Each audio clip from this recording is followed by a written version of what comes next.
Hi everyone, অনেক দিন পর, প্রায় অনেক দিনই পর নিয়ে চলে এসেছি আবার একটা নতুন মিনি ব্লগ। আমার কিরকম একটা ইম্প্যারেসিং লাগছে বিকজ অনেক দিন পর এডিটে বসলাম।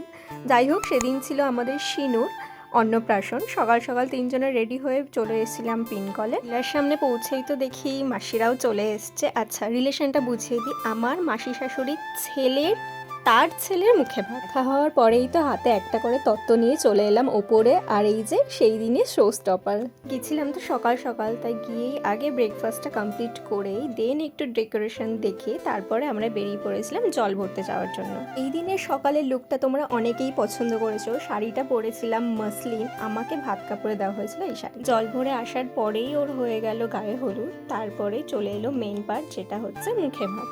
তারপর তো আমরাও লাঞ্চ করে বেরিয়ে পড়লাম বাড়ি যাওয়ার উদ্দেশ্যে। হ্যাঁ, থাকারও ব্যবস্থা ছিল, তবে আমাদের বাড়ি যেহেতু এখান থেকে অনেকটাই কাছে, তাই প্ল্যান ছিল রেডি হয়ে আবার যাব।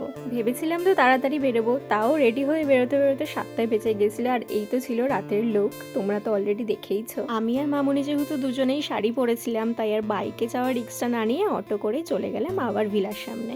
বাইরের ডেকোরেশনটাও তোমাদেরকে একটু দেখিয়ে দিলাম। আমরা ঢোকার সাথে সাথেই মা বাবাও চলে এসেছিল, তাই সবাই মিলে একসাথেই চলে গেলাম ওপরে।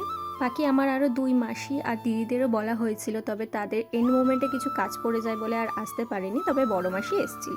দেখো এসেই কার সাথে দেখা, সারাদিনে কিন্তু একটুকু জ্বালায়নি এতগুলো প্রোগ্রাম থাকার পরেও। এই যে আমার পাশে দেখছো শিনুর মা আর ঠাম্মি, দেখতে পাচ্ছ তাদের এক্সাইটমেন্ট। যাই হোক, সবাই মিলে একটু ফটো ভিডিও তোলার তারপরেই তো চলে এসেছিল আমার বড় মাসিরা।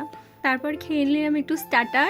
আর এই যে শিনুর মা আর পেছনে ওই যে শিনুর বাবা, আজকে তারা ভীষণ ব্যস্ত, তাও একটু ক্যামেরায় ক্যাপচার করেছি। সব গেস্টরা আসার পরেই শিনুর একটা গ্র্যান্ড এন্ট্রি হয়ে গেল। সেই দিন আবার ছিল আমাদের নান্টির বার্থডে, মানে শিনুর একমাত্র দাদার বার্থডে। সেটা সেলিব্রেট করেই আমরা চলে গেলাম ডিনার করতে, কারণ রাত হয়েছিল অনেকটাই, আমাদেরকে আবার ফিরতে হবে বাড়ি।